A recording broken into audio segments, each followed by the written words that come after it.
Hello, welcome back to another episode of Holton Talks. You're joined as always by myself, Scott Acton, and Jamie Acton, and we've got a special guest today, Nathan, who is from YouTube and TikTok, goes by the name of the Kit Drop. I've got that right, haven't Yeah, that's right, mate. Yeah, I? that's right. And yeah, we're just gonna have a little chat about Villa. There's not really much going on, but we'll get Nathan's opinions on what he thinks of the season, and whatnot. First things first, how are you both? Very well, thanks, Yeah, mate. all Yeah, good, mate. very All well. good. Yeah, a bit hot as we're getting into. I think another heat wave is about to hit. It's not hit already, but yeah, apart from that, all good. Yeah, Good. I've been sat here for 30 seconds and I'm sweating already. Yeah. Yeah. Um, Before we get started, Nathan, you've got your own bits that you do. The Kit Drop. Do you want to just obviously just let us know what that's about? Yeah, sure. Yeah, appreciate that, Scott. So yeah, it's called the Kit Drop. I started it around about 8 weeks ago, to be honest with you. So it's fairly new. And what we are doing is, we're first and foremost, we're reselling like authentic football shirts from around the world. So that can be any kit from anywhere, from Premier League to international to grassroots football. You kind of name it, we've got it, and they're all authentic. So we don't look at fakes or any kind of rip-offs, anything like that at all. Aside from that, I think a lot of it is down to the content as well. So I've recently done a few YouTube videos around why retro kits in particular are getting more and more popular again, if not the most popular it's ever been, and why it's quite a big business from that regard. So yeah, it's not really a full-time job at the moment. It's something potentially I'd like to get into with a bit of traction, but again, it's still fairly early days. But the feedback that we've had so far has been really good. So yeah, the reason I just started doing it was that I obviously had quite a lot of Aston Villa football shirts, and I had one Brazil. I think you mentioned it in one of your TikToks a couple of days ago from like the '98 World Cup. Yeah. It was a little bit too small for me, so I just put it on Vinted, and I pretty much got like double what I actually paid for it way back in the day. So I thought, oh, potentially we're onto something here. So yeah, that's the reason for it to start up. But yeah, still fairly early days. So the website is currently getting built, but email newsletters, TikTok, Instagram, all of that stuff. So slowly but surely getting there, mate. Yeah, I've seen a couple. I've commented on a few on the TikTok and the YouTube. The Beckham one I liked the other day. Yeah, The England shirt. Obviously I've seen a couple of Villa ones, and I think Neymar one that you did the other day, the PSG season. yeah. Name I one for the PSG. So yeah, we can't. Well, I say that with my partner as well. She's not really into football, but into fashion, so she kind of helps me source football shirts from all over. And like they say, the Beckham one in particular, that was just the original like England shirt from 2005, 2006, I think it was. But we actually do the name sets as well. So we Okay. actually print like the authentic name sets, or if there's a sponsorship that's damaged, we can print them and like reset them on the shirt as well. So that was one in particular that we did. And then the Neymar one that you mentioned, I found that in a car boot sale in Birmingham a couple of weeks Yeah. ago, and like they were selling it for like a tenner. So yeah, it's all way. Like I know like classic football shirts. I think it is the biggest, and they just source them from a particular spot now. I think they even go to like club stores and kind of get kits like brand new up to date, but then also like wholesale stock from like old seasons kits. But at the moment for me, it's just anywhere I can find them. So charity shops, marketplaces, car boot sales, friends and family, things like that. So yeah, it's good fun actually. I find especially the restoration of shirts is quite in some ways like therapeutic in terms of like cleaning the shirt up, restoring it, and then getting new prints on it. I think I found that quite therapeutic, which was surprising. But yeah, that's kind of the stuff that we do. Yeah, nice. Yeah, I like it. Like I said, we done an episode actually about football shirts being such a big thing, and yeah, it is massive. It's a massive market now. So good Yeah, luck on obviously your journey with that. appreciate that. We'll talk. Obviously, we'll get onto Villa. Like I said, there's not really much going on. We've had our first friendly. We obviously lost 1-0 to Walsall. Jay, what was your just initial thoughts on that? Yeah, it was probably the most painful 90 minutes of my life. There's not a lot really going on, but it's to be expected. I mean, you literally had a handful of first teamers that you expect to be playing, against Newcastle on that first day. So a lot of youngsters, a lot of those players will be getting loaned out or be in and around the first team. Obviously, we know, the caliber of the first team players we had there. That even even Moreno, he was, he's 31, but you can see he's definitely played at a higher level than what he was playing at on Wednesday. So it's good to see him out there again. A few of the other first team lads, the youngsters, a few of them done really well. I thought Rowe at right back. I think he was the captain of the treble winning side last year, the 18s treble winning side. He played well. I thought Hemmings and Mosquera, them two are probably the two standouts for me. I thought Mosquera was very good. I thought as well he's left-footed and he was playing alongside Powell, and he was actually on the right-hand side. And I remember when we had Longley and we played with Longley and Torres, I remember Longley had to play on the right as well. So, but yeah, Mosquera done that. He played on the right-hand side, so obviously not his traditional side he plays on. And yeah, he was faultless. The only thing that he done wrong, the whole game was there was a point in the first half where the ball got played down the channel, and he's in behind Torres, so he's gone to cover him, and he's been a bit rash, and he's basically kind of fallen over. He's fouled the player, kind of fallen over the player, but he's just a bit too eager. Obviously, that all comes in time. And then Hemmings alongside Boober in the middle was just always wanting the ball. A lot of times you get these youngsters come in and they kind of shy away, but George Hemmings was. I think we picked him up from Notts Forest, didn't we? A couple of seasons back, and he was, he was very good, and obviously he was instrumental to that treble winning side last year. TJ Carroll as well. He done well. Mings was kind of. Well, he was on the left, TJ Carroll was on the right, and yeah, Mings was just kind of talking him through the game. There's a few things like he tried to turn at one point in the game and kind of turned into trouble, and then Mings just said no, not there, and he was just kind of going like that. Basically think about what you're doing, sort of thing. So all these kind of experiences with these youngsters, the ones that I've mentioned, it's all going to do them the world of good. Having someone like like a TJ Carroll, him playing alongside Mings, who's played for his country, played in League Cup finals, Champions League. It's just like he's gonna benefit so much off that. Same with all the other youngsters. So it was good to see them play. And yeah, it's all about fitness in the legs, isn't it? I'd imagine we'll see tomorrow. We'll probably see a few more of the big lads maybe come in. But yeah, it's interesting to see the youngsters, come into the fold. Yeah, yeah. I think obviously a lot of them youngsters will be they'll be getting loaned out anyway, won't they? Yeah, they will be, and that's the thing. Like, you don't I think Louis Barry started up front. Barry's gonna, he's very heavily linked with a move to Sheffield United Yeah, on a loan. So, if he goes there, obviously, you hope he does well. Apparently, there's no option to buy in it, but all sorts of things always come out. But yeah, so it looked like he beefed up a little bit as well, because I remember the thing with Barry is that it was always quite, he's a bit too small for men's football, but he looked like he bulked out a bit. But yeah, I mean, he bagged goals for Stockport, so if he can, obviously this is going to be a big level now, because Sheffield United are going to want to, go up this year, especially after the heartbreak in the playoffs last year. So he needs to play well there. If he can go there and they get promoted, that's a 10-15 million pound sell right there. But even if they don't get promoted, if he does well, it's all the best for Villa. yeah.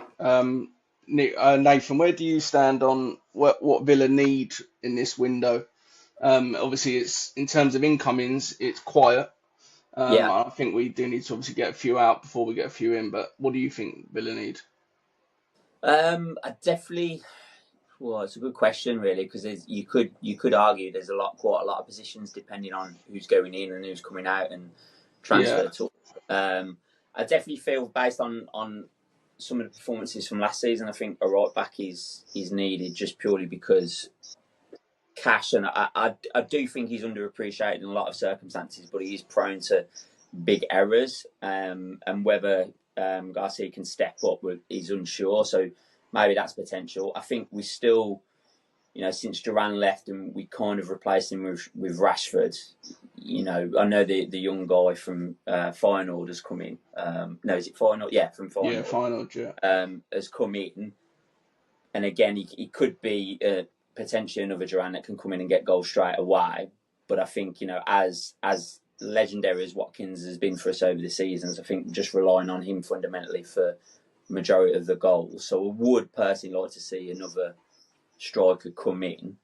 But again, with the likes of, Bailey now being talked up with Fenerbahce, it seems like half the Villa team is heading over there by the look of it. And there's still conversations about Emmy, what's going to happen with him.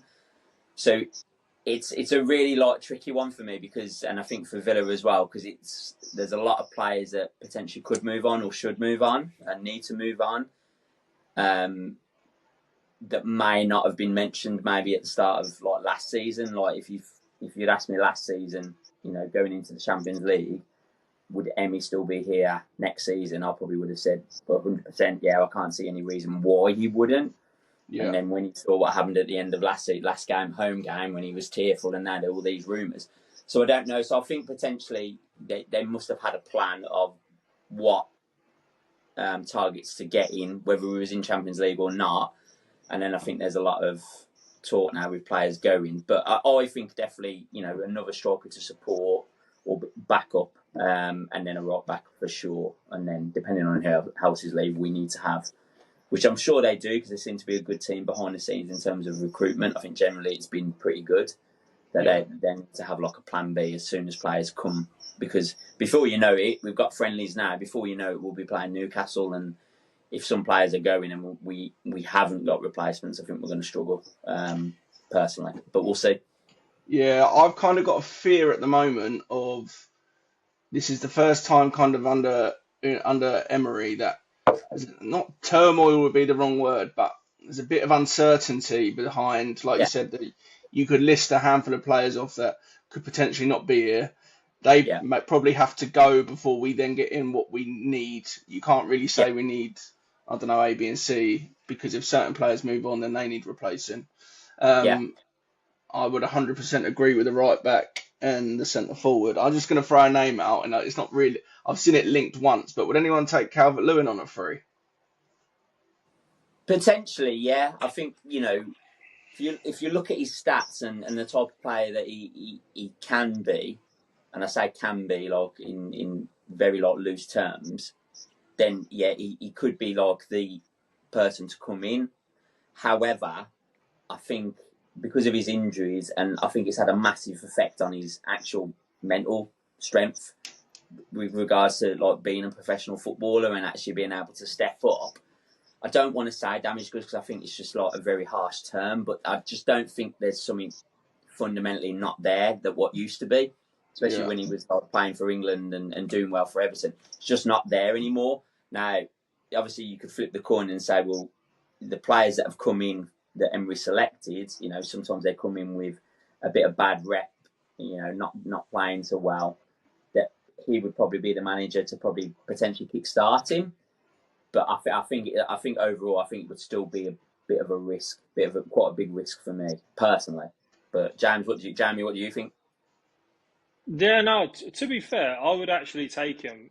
So obviously he'd know what his role is. He's not going to come in and think. Obviously, he's going to want to push Ollie, but he's not going to come in thinking, okay, I'm going to start against Newcastle, because that's just it's not going to happen. True. But I've always, not many. I have a couple of friends that are Everton fans, and all they do is slag off Calvert-Lewin. But whenever you go back to Calvert-Lewin 2-3 years ago, he was, before Ollie got to where he is now, I would always say that he was probably the best choice behind Kane. Again, I am going back 3 years, but 3-4 years. But he was, he went through that period where he was just, he was bullying defenders, and like you said, he's gone through injuries that have led on to other situations. But like you alluded to with Emery, he is known to be getting the best out of players. Like you look at his Villarreal days, he took Juan Foyth, who couldn't get a game at Spurs, made him into Europa League Yeah, winning right back. Same with Coquelin from Arsenal. It's just like he gets the best, and it's the same thing. I think me, Scott, and Aaron have spoke about when if there comes a time when Jack comes back to Villa, for argument's sake, if it's this summer, Unai would make him into that player that he was when he was first around, because that's what Unai does. It's his bread and butter. Like yeah, a player that's near the bottom, he can make them world class. And so yeah, if we got Calvert-Lewin again, I know how obviously talk about the whole PSR things. We want to get the wages down.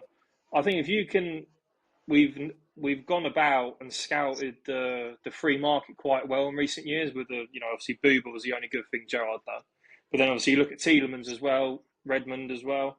yeah, If you get a DCL, and then this season, he's playing the early league and FA Cup games. He's playing, the not the big Europa League group stage games, but once we've qualified, or when we're away at some bloody Wi-Fi password in Slovakia. If he's yeah. playing those sort of games, I'd be all for it. That's just me personally. I wouldn't, and he's a different profile as well. Like if you got those Luca, well, that's one of the reasons why Calvert-Lewin was so good at Everton. He had Luca Dean putting the balls in for him 24/7. If you think Yeah. Luca Dean puts a cross in, I think he had the most big chances created. I think from a fullback in the league last year. So if you're getting a different profile on, like if it's going with volley and you're on 75 minutes, and we can't break it. Either playing the pair, or if it ain't working for Ollie, put Calvert-Lewin in. It's a completely different profile to Ollie. The pressing is similar, but but on the ball is completely different. So it's what you need. To be fair, I'd take him personally. Good shout. Yeah, it's a good point actually. Yeah, I was of similar mindset to you, Nathan. Actually, that I thought he was kind of past it. And I actually listened to a podcast that he done. He was on a podcast, and I changed my perception on him massively listening to him. And I also didn't realise he was still only 28. I thought he's obviously been around quite a long time. I thought he was a lot older than that. yeah, But he was talking on the podcast about wanting to play at the very top still and play in Europe, and he was obviously setting his targets quite high. And I do think it ticks a lot of boxes in terms of squad cost and that kind of stuff when it comes to getting the wage bill down. Again, there's not really been any links, so I think I've seen one. As you just mentioned, Grealish there, Jay. I'll throw Grealish and Douglas Luiz because there's a few loose links to him coming back. Would you take both of them back, Nathan, or not? There's no right or wrong answer. Yeah. I'm not. My opinion about Jack changes like the wind. Because sometimes I think, yeah, he's lost his way at Man City. Like he's never really hit the heights in terms of his performances compared to like his days with us. And it would be great to have him back, especially because he hasn't played for us in Europe. And I think if he did come back, and I know I say only like Europa League's still a great competition for us in kind of currently where we're at. For him to kind of be a part of that squad, I think will do him the world of good, and I think potentially it will do him Villa the world of good. On the flip side, like I think he's just been on a bit of a downward spiral. Now that could be completely to do with football, and how he feels or how Man City have been treating him. I don't really know the ins and outs of it, obviously. But there's a side of me that thinks like, are we going to get just half a player? And again, is he going to be motivated to kind of step up because he's won the big trophies? I think that's the thing people forget. Like people talk about his performances, but he's won a lot at club level from an English football. So would coming down and fighting for top 4 in Europa League, I don't know whether his heart would be in it, even though it is for his boyhood club. I'm not sure. But again, that opinion changed like the wing. He annoyed me the other day when I think it was at a Oasis gig. Like drunk out of his head, talking about Man City fans and they're the best in the world. Yeah. And like a week before that, I'd probably take him back, and now he's annoyed me. Now I don't want him back, so it may change again, like the week after. But Douglas Luiz, I think, I'd take him back. Like, no further notes on that one, to be honest. I thought he was fantastic for us, and I think he created a lot of chances from the centre. And now we've got Rodgers ticking through, and hopefully now, because Asensio's off and not coming back to us, we can play him directly down the middle. I think with him and Tielemans, I think, you've got like arguably one of the best midfielders, best midfield lineup in the Premier League, potentially with the potential. So I would take Dougie back straight away. Yeah. Yeah, I mean, I love Douglas Luiz. I would have him back in a heartbeat. I think at the start of last season, when we were struggling a little bit, I kept alluding to the fact that Dougie had gone, and on our little family villa chat, it wasn't going down great with a certain couple of people. Like my dad was having none of it, but I was quite like, we're missing. Dougie was the guy that just kept us ticking over. It was all the old heads that didn't want him. Yeah, the older ones weren't sure. But I would definitely. I know he's not had a great season at Juve, and I know that obviously Monchi spoke before, and I don't think it was that recent, but a while back, saying that they would definitely obviously keep an eye out on how he got on. Barrenechea looks like he's going to Benfica on a loan with an obligation to buy. Anyone feel disappointed that we didn't get to see him play? Not really. No. Yeah, I think if you're getting a player that hasn't played a competitive game for you, and you're selling him for, obviously he was part of the Dougie swap deal. If you're, what the rumoured fee is, I think it's like 15, isn't it?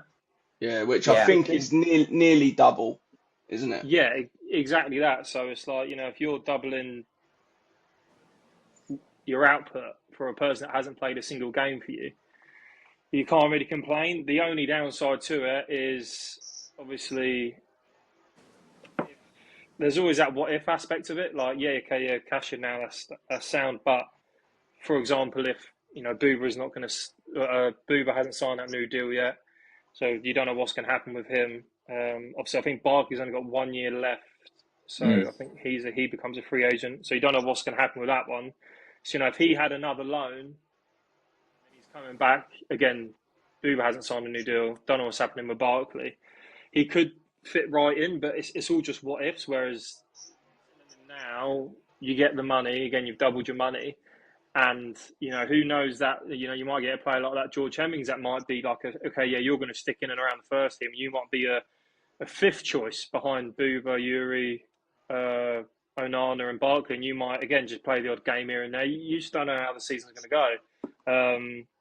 But yeah, I mean, again, like I said at the start, if you're doubling your money for a player you haven't actually seen play a competitive game, you can't really go wrong.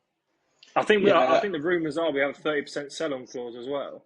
Yeah, I've seen that. The other thing I would say about Barrenechea, I think he's 24 now.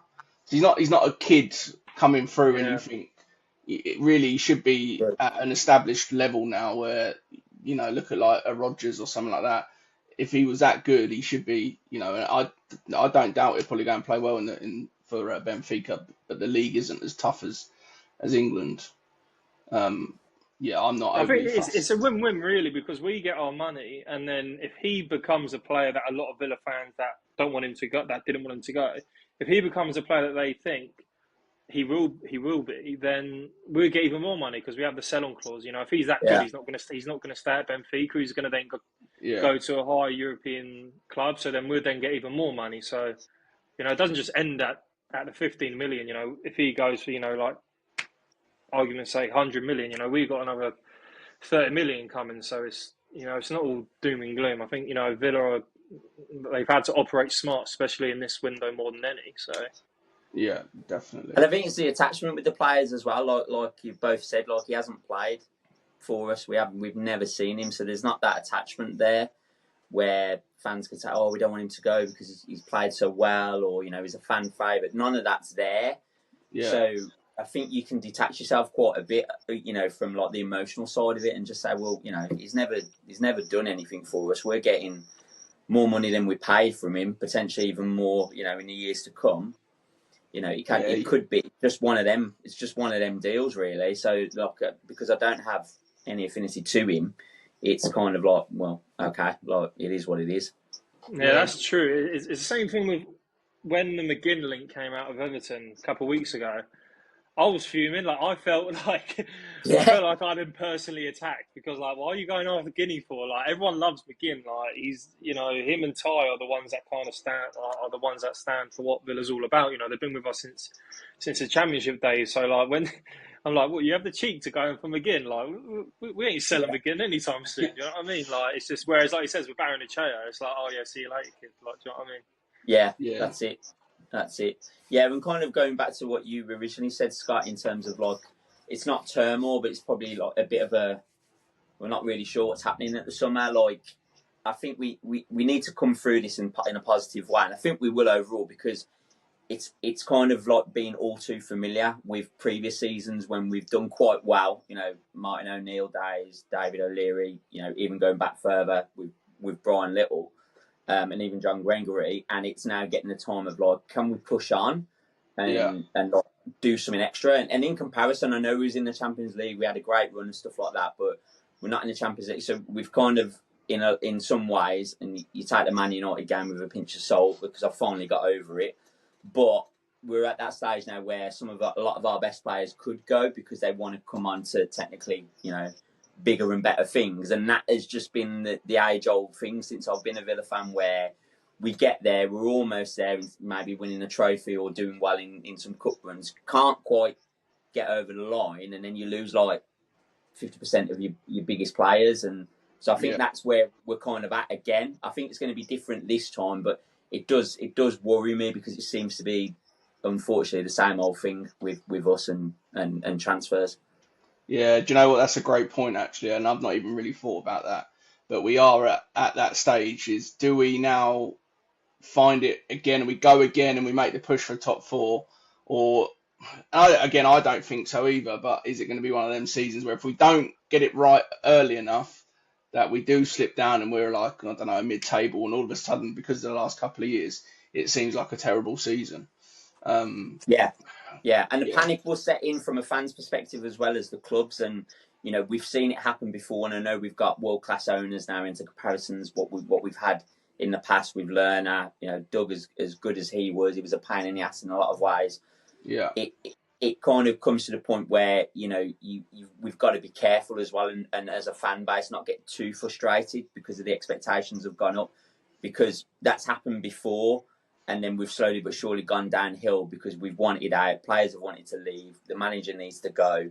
And you see it on social media. And I know a lot of the time it's, to be frank, a lot of it's kids just saying, we have one bad result. Emre go out. Monchi's on holiday helping his home club or having a break. Like, he needs to go. It's that kind of knee-jerk reaction, which I've seen before. And long-term, it hasn't helped us at all. We've gone backwards in a lot of ways. So I think the club as a whole just needs to kind of stick together with what we're trying to do this summer, because it could all go terribly wrong. I don't think it will, but we've obviously had a history of that happening over the past. So that would probably be the main goal for me this summer, is just let's not mess it up too much if we can. Yeah, I think if you were looking now and you were setting a target and you said if you could finish in top 7 again, and I'd include like Conference League in that, would you see that as a good season? If you were, as we are now, would you reflect on, I would in since I've been a Villa fan, I would say like top 7 against consistency. It's, we're in Europe again. I probably would say yes, and if we push, because again, if I go back to this a couple of seasons ago when we ended up getting the Champions League. Start of the season, no one was saying we were getting Champions League. I don't care who you are. No one was saying we were getting top 4 at all. We all said, just get Europe again, really, didn't we? Yeah, we said, just get Europe again. Let's go for Europa, and the fact that we got top 4 was fantastic. And I don't think it was a fluke. I think we played some really good football against some really good, strong teams. I think Arsenal away in particular was, probably the highlight of the season for me, just in terms of where they were at, where we were at, and it was kind of like a make or break for either of us in terms of getting the positions that we needed to get in. So if I take all that aside, I think, still a top 7. would be ideal. But my heart is saying we need to bring a trophy back to Villa Park this season. I just think it's been that long. I mean, that was the last time, in the League Cup. That is fundamentally, I was 10 years old when that happened. So the drought has been far too long, and I don't think we talk about it from a fan base, but I think from the outside, people talk about Spurs all the time and not winning anything, and Newcastle not winning anything. I feel that we're in the same boat in a lot of ways. Apart from now, they've won trophies and we haven't. So I think just for the club itself, we need to bring a trophy back. I'm not really fussed which one either, to be honest with you. I think we just need to bring some silverware back, because I think then that would continue the momentum and give us a little bit more rocket fuel to then, right, let's go again now. So that would be my ideal top 7 and bring a trophy back. Yeah, because I feel like Emery's got a lot of credit in the bank, but you're right in what you're saying about how fickle fans can be, and it won't take long for fans to be, Emery out, or like you said, Monchi out, or he doesn't know what he's doing now. He's run his course. The Arsenal fans would be jumping on the bandwagon saying, this is what happened with us.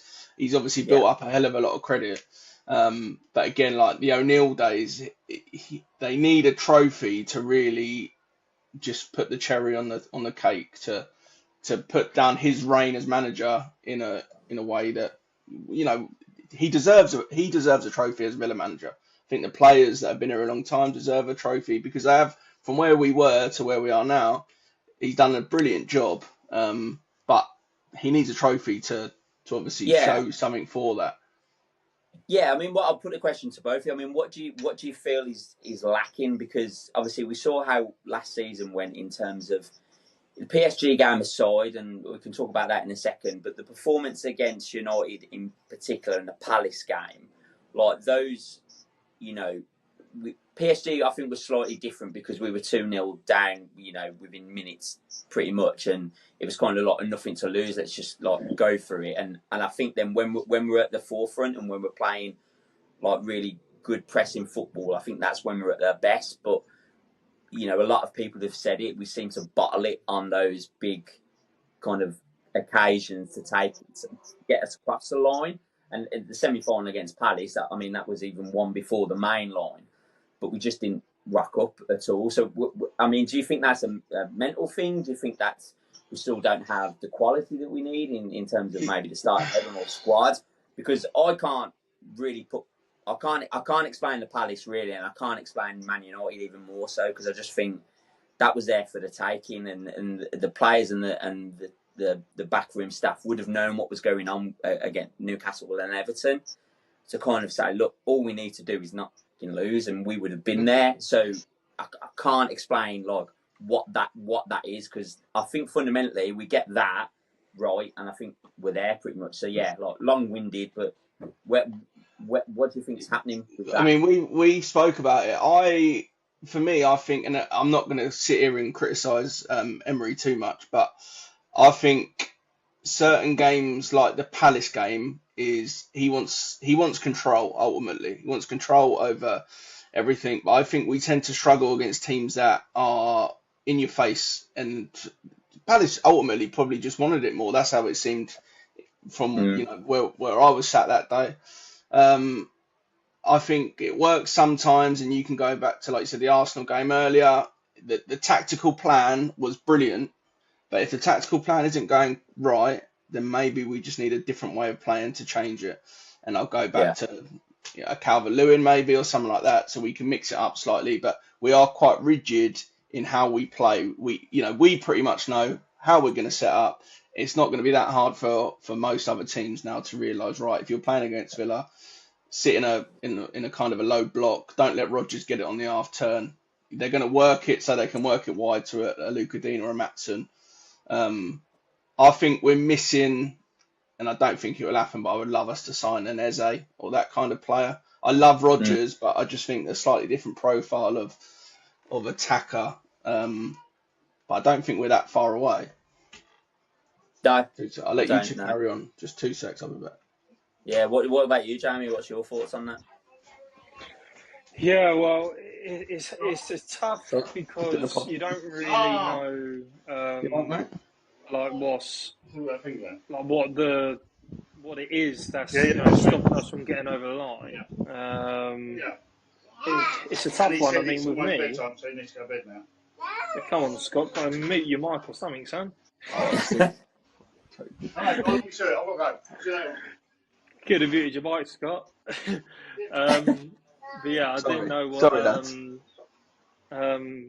Yeah, I'm not sure what kind of stops us from getting in the way. The only thing that I've kind of thought is I call it terrorist football. So when you come up against a team that is just gung ho, basically a team like when we played Olympiacos, they would just sit in or Yeah, whatever, and then when they go, they just flood us, yeah, and you look at Palace. When Palace go, both wing backs go.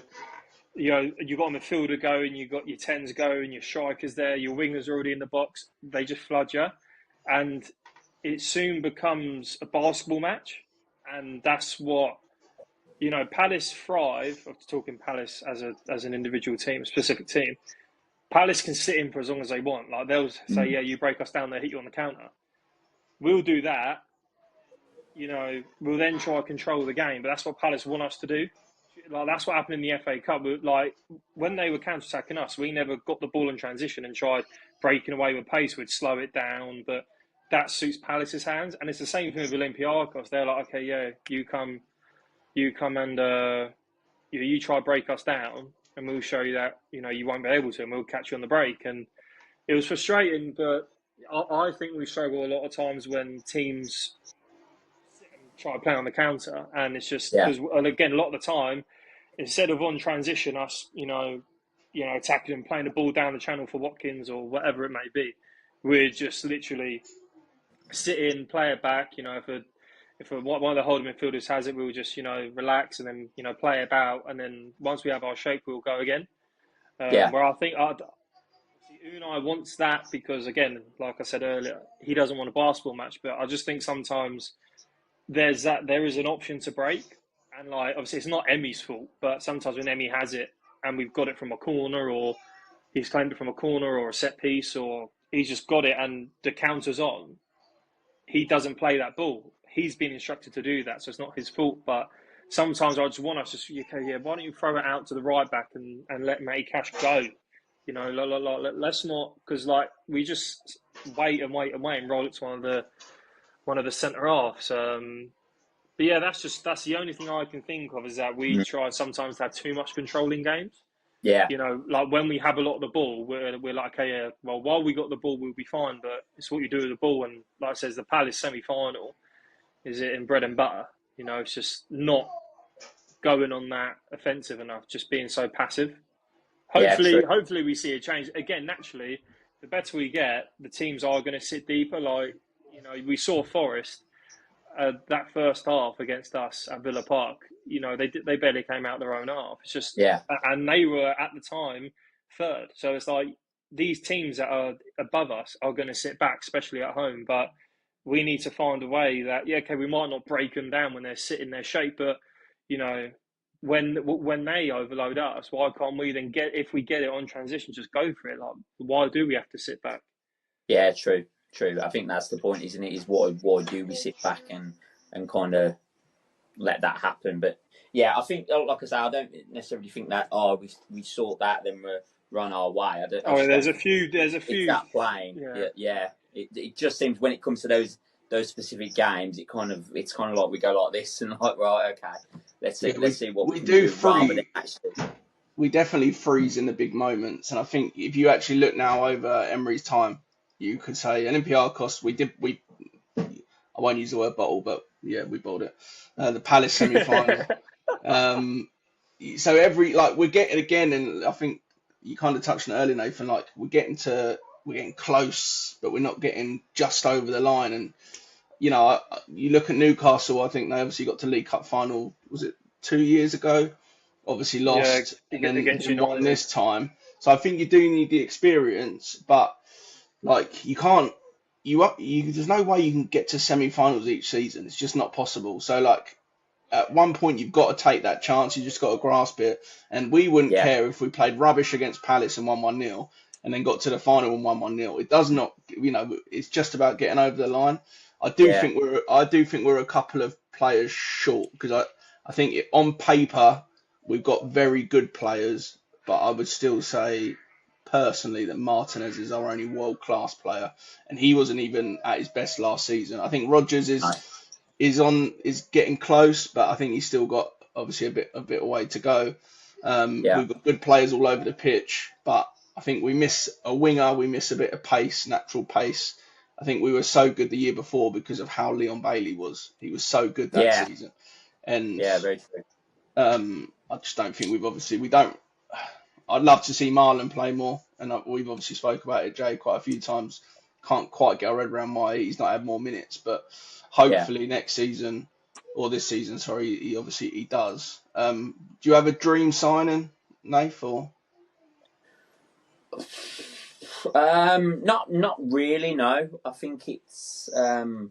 There's not anyone that kind of springs to mind at all. Because, like you say, I think like you've mentioned, we've got some very good players that are like there or thereabouts in terms of like stepping up to the level now that I suppose we're all expecting, or maybe more hopeful than like we are there. So there's no one in particular. And the reason I say that, I think, because again, my thought process has changed with Emery coming in. I think there's been players over the years that have been mentioned with Emery, and it's kind of like you've got the full trust in him, rather than like previous managers. You could say, "Oh, why have we been linked with him?" And even when some people on social media or even myself kind of say, "Well, we've been linked with him," but then straight after that, you kind of think, "Well, if Emery wants him, then I'm fine with that, like because like we've got the trust in it." So I don't think there's a particular player now for me that I feel we need to get in and think will sit in well. I think whoever Emery and Monche and the rest of the team sound out, I think he's fine for me.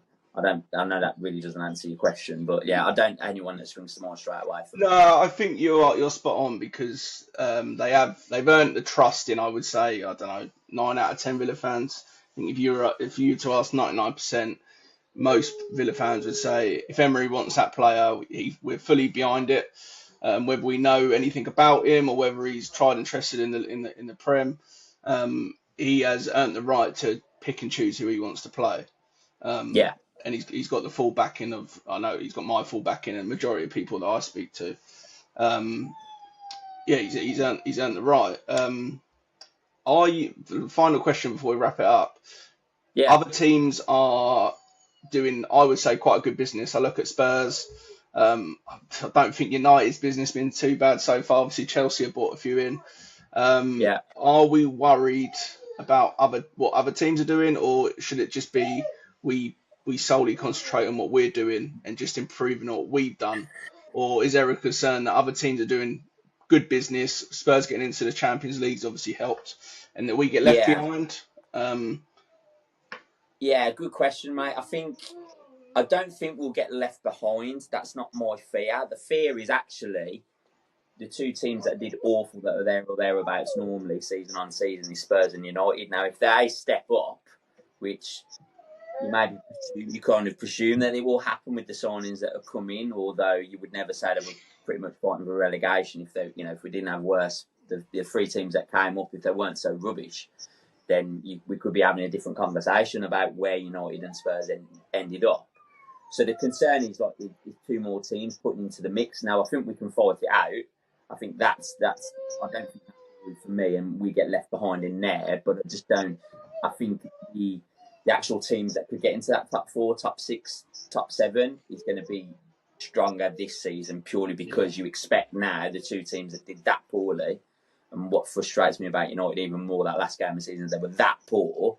You expect them now and Spurs to kind of step up and be amongst it. So that would be my only concern is like, can we fight off and those extra couple of teams that you can imagine are going to be a little bit stronger this season. But I don't think we'll fall apart. I just think, it's just two more teams now we need to think about potentially. But who knows? yeah, it's definitely them two teams that I think they, like I said, I think they've done quite good business so far, and I don't think they'll stop. I think if Yeah, Tottenham can get Morgan Gibbs White, then that's a really good signing. Would I know someone said it on our village chat, Jay, but about Madison maybe. Would you take a James Madison, Nathan, or not? yeah, yeah. On paper, yeah, I don't see why not.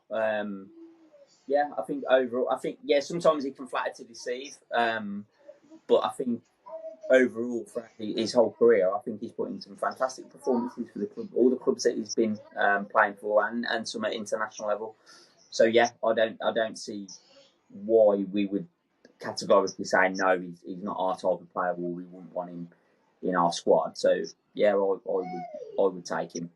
I wouldn't mind him. Like if that was like any kind of truth, or if there was any kind of legs with that in the next few weeks, and Madison now became available, I wouldn't be totally surprised if we were one of the clubs interested in him. Yeah, Jay, would you take him? He wouldn't be my my number one. I'd take him, yeah, but there'd be players that I'd probably, when you look at when you have a deeper stretch into the market, there's probably X amount of players I'd rather have in front of Madison. But again, like Nathan kind of said, you have that trust in Emery that if he goes like last year, people were saying about the whole Barkley thing, like we should be doing better than Barkley. But in my head, I was like, if Unai wants Barkley, so do I.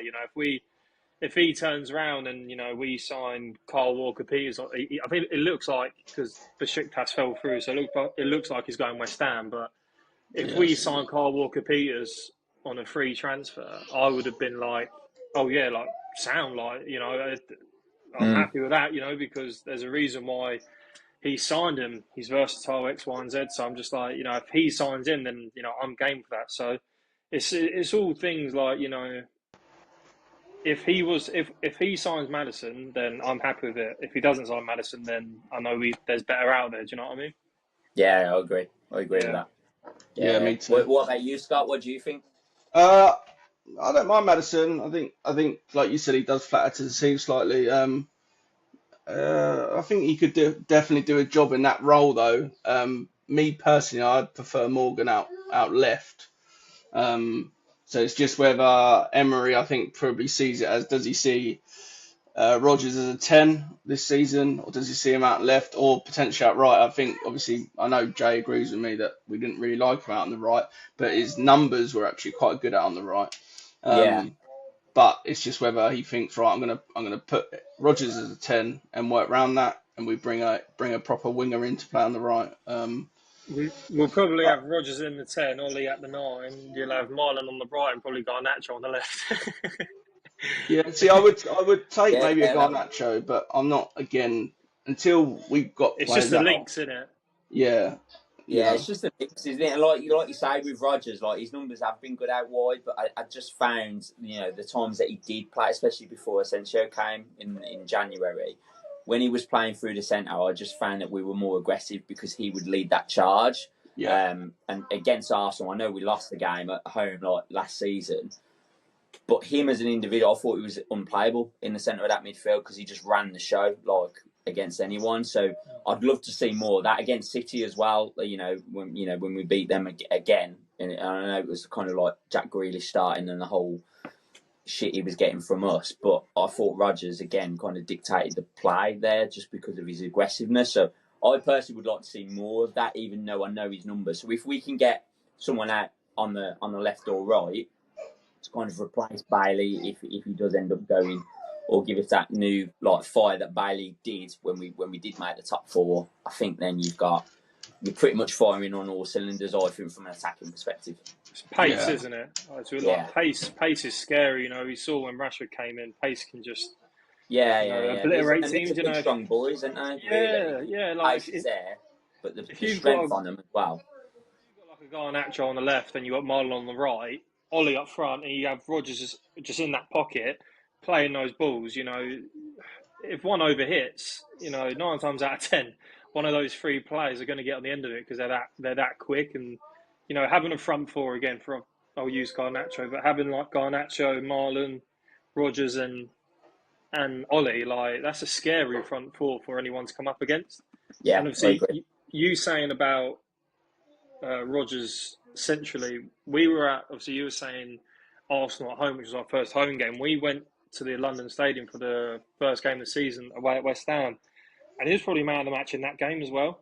Yeah, It's just like he didn't get a goal or an assist in that game or the Arsenal game, but it's the eye test. And me and Scott spoke about Asensio when he first came in, and Rashford. When it's the eye test that what matters, because you look and see when a player has that.